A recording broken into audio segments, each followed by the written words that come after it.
Hey guys, I don't care who you are, but if you are saying that you did not really expect this whole thing to happen, well, you are lying, because we all saw this one coming. We all knew ukuthi lapho khona uZethu, there's always gonna be drama. Namanje uZethu did not disappoint.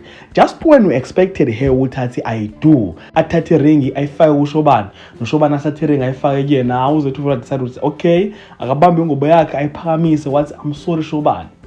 Phuma emnyango wabaleka, meaning that umshado between uShobana noZethu has been cancelled. Amanzi siyawachitha because inkukhu ebalekile, guys. There's no wedding, and I want to talk about this and more here in this video. But before starting with the video, I would like to request you to like it, and if you subscribe to this channel, please do press the subscribe button. You can also show support by scoring down it so that you can watch my previous videos, and I hope that you guys are going to enjoy watching this video. So let's quickly get into it.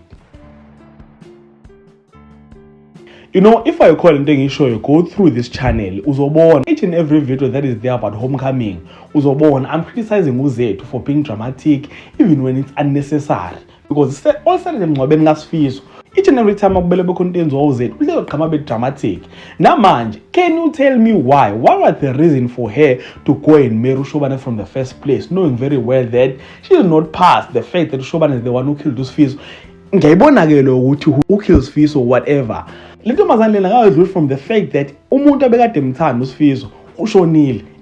Let us put aside ukuthi ubulewo ubani. Ushonile umuntu manje. The following week ufuna ushada omunye umuntu. This was not practically going to happen from the first place. Angazi ukuthi labantu abekade bevuma ngoba wenze njani. So nangu ke akasadisappointanga manje. Umshado is off because uthe lapho sekumele avume khona ukuthi uyashada noShobana.